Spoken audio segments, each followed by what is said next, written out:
What does an electric four-door supercar of the future look like? I'm here with the AMG GTXX, a concept that heavily previews the brand's new EA architecture, which is going to underpin AMG's first EV, which we should see some. Off the bat, you can see that it's got a more prominent nose than the Civic Hybrid. And then moving around over to here, you can see these Berlina black wheels. These are the stock wheels, although there is a Honda Genuine accessory option. But behind here, you actually have Civic Type R type suspension. So that includes the dual axis steering setup from the front, which helps mitigate torque steer. That also includes the dampers, although they're tuned more for comfort in the Prelude than the aggression of the Civic Type R. And then you also get these Brembo brakes, which are straight off a Civic Type R. Now, one thing you won't find on any of the Civics is these flush mounted door handles, but on the Prelude, they pop up when you walk up to the car with a proximity key or press unlock. However, you can tell this car has sedan roots because it is not a frameless window. You have a full frame all the way around this. But the car sits a lot lower than a Civic, and you have this double bubble roof that's lower even than the roof line on a Civic Type R.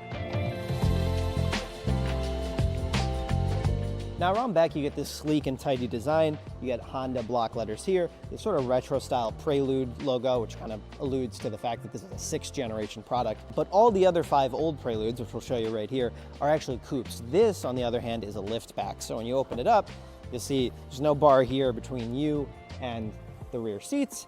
And if you go around here, you can fold the rear seats to make room for bulkier items like, say, golf clubs.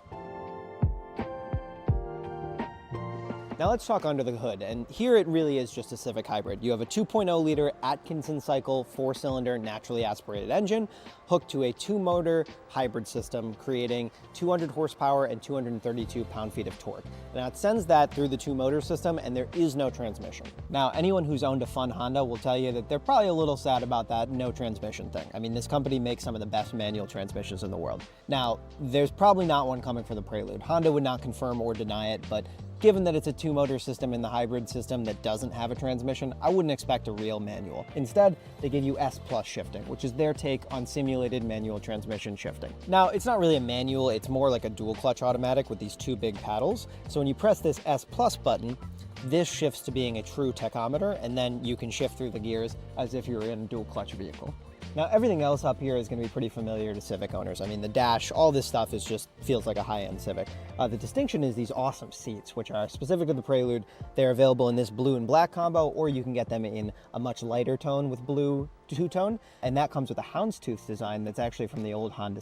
That's a really great seat, and these are just cool Grand Touring buckets, which should be pretty comfortable for long trips. Now, talking about long trips, let's talk about the back seat. Now, this is a 2+2 coupe. So you got to fold this seat to get back there. It's not really meant to be a family vehicle, as you can tell. Now, Honda says that there's 32 inches of legroom back here, and sitting behind myself, I'm 5'6".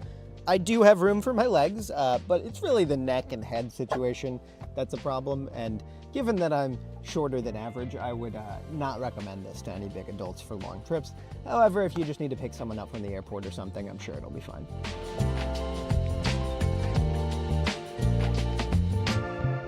Now, that practicality trade-off is a big part of why coupes are kind of going away in America. I was surprised to see Honda bring this out because you just don't see many 2-door vehicles in this country anymore.